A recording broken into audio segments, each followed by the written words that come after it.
For our project, we looked at how discharge education affects readmission rates in hospitals, especially UCMC where we all have our clinical.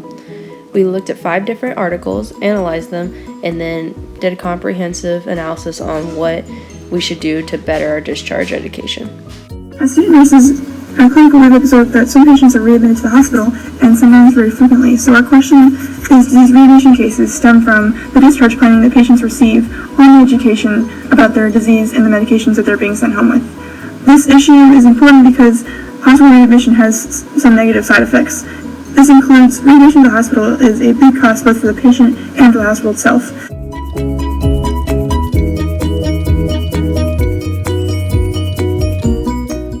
Our PICO question is, does the method of discharge education affect the rates of readmission to the hospital? When each of us began searching for articles relevant to our topic, we used certain keywords, databases, and limitations to guide us. For example, some keywords used were discharge education, hospital readmission, length of stay, and improper patient education. The main databases we used were CINAHL and local expertise of the staff nurses at UCMC. The only limitations we used were articles published in the last 5 years. A systematic review by the Annual Review Board of Medicine came up with the idea of financial penalties placed on hospitals with extremely high readmission rates. They did this because they wanted the hospital staff to come up with more ideas and have incentive to try to decrease these readmission rates by bettering their patient education, teaching, and discharge. This article was rated as a level 5 grade B. Another systematic review article focused on follow-up calls by physicians for those with COPD after discharge.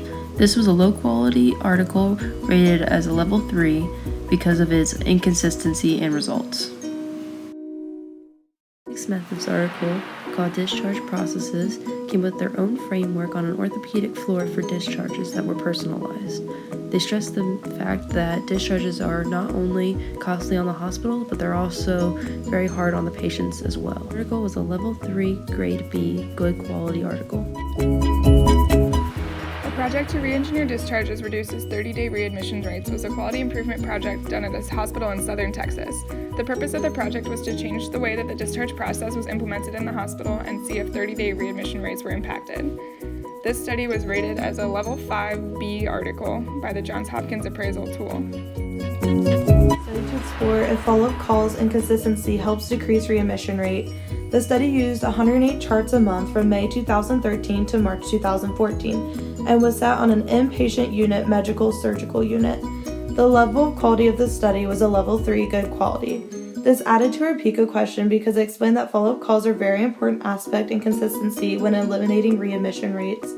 Also, the nurse prioritizing patient education to the highest readmission risk patients. Overall, we had 3 level 3 articles and 2 level 5 articles. Each article was a B rating except for article 2, which was a C rating. The articles had consistent evidence supporting the findings that having a set system and policy in place helps reduce readmission rates.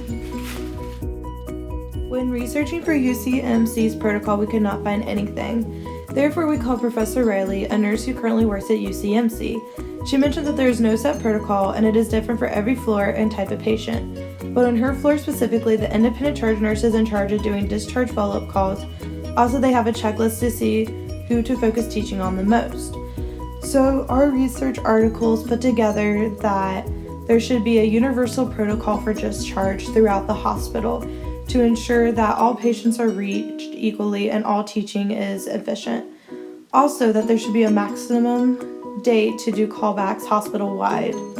Another thing that would be helpful that the research showed was to have checklists that ensure all priority patients are identified and it is hospital-wide.